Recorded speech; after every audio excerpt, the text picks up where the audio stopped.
Ce dimanche aura lieu à Liévin une grande marche organisée par la maman de Lindsay, cette fillette de 13 ans, victime de harcèlement qui a mis fin à un séjour en mai dernier. Le harcèlement scolaire, une priorité du gouvernement, un enjeu aussi au quotidien dans les établissements. Focus ce soir sur le lycée La Salle de Lille, où c'est par le théâtre qu'on met des mots sur ce fléau. Reportage de Robinson Radenac et Sébastien Gurac. Non mais t'es nul ou quoi? Tu sais rien faire. C'est quand même pas censé de rattraper un ballon. Mais j'adore le hand. Je vais tout donner, je vais progresser, je vous jure. Ouais, ton gars il est désespéré. On a plus de chances de gagner avec une en moins qu'avec toi. Du harcèlement mis en scène au sein d'un lycée de Lille, c'est la solution trouvée par cet établissement pour sensibiliser ses élèves. Devant eux, la troupe de comédiens les confronte à des situations d'intimidation. C'est une fiction de témoignages, d'histoires vraies en fait. Et donc c'est pour ça que les jeunes s'identifient tout de suite aux personnages, parce que c'est des personnages qui parlent comme eux, qui sont comme eux en fait, et qui vivent ce qu'ils vivent eux au quotidien. Est-ce que tu serais d'accord pour monter sur scène et changer les choses? On l'applaudit bien fort pour l'encourager.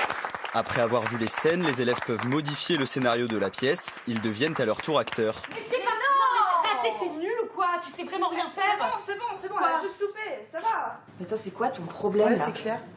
Bah mon problème c'est que vous l'agressez pour rien. Hein? Bah écoute, va avec elle, c'est pas un problème. Ouais. Mais en tout cas on veut plus la voir aux entraînements. Allez vas-y viens. Et ben on viendra pas tous les deux. Bravo. Ce qui compte en fait c'est de voir comment on peut ouvrir des nouvelles portes, comment on peut dévier un petit peu la situation. On a toujours après du coup ce moment forum, ce moment discussion, ce qui fait qu'on a eu à chaque fois que des forums qui ont marché quoi. Alors est-ce que vous avez remarqué que la situation a changé? Bah elle est intervenue du coup et elle était contraire à eux. Du coup directement ça les a fait changer un peu d'avis. Cet atelier permet aux élèves de s'ouvrir et de réfléchir ensemble à des solutions contre le harcèlement.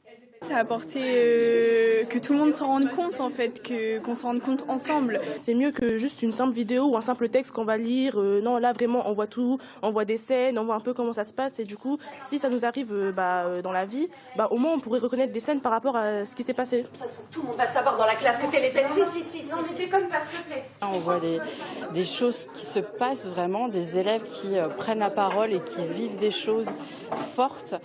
Et qui sont discrets d'habitude et là qui s'ouvrent et c'est absolument extraordinaire. Une initiative essentielle pour le corps enseignant en ce début d'année. L'objectif, créer une cohésion de classe et libérer la parole. En France, 10% des élèves ont déjà été victimes de harcèlement.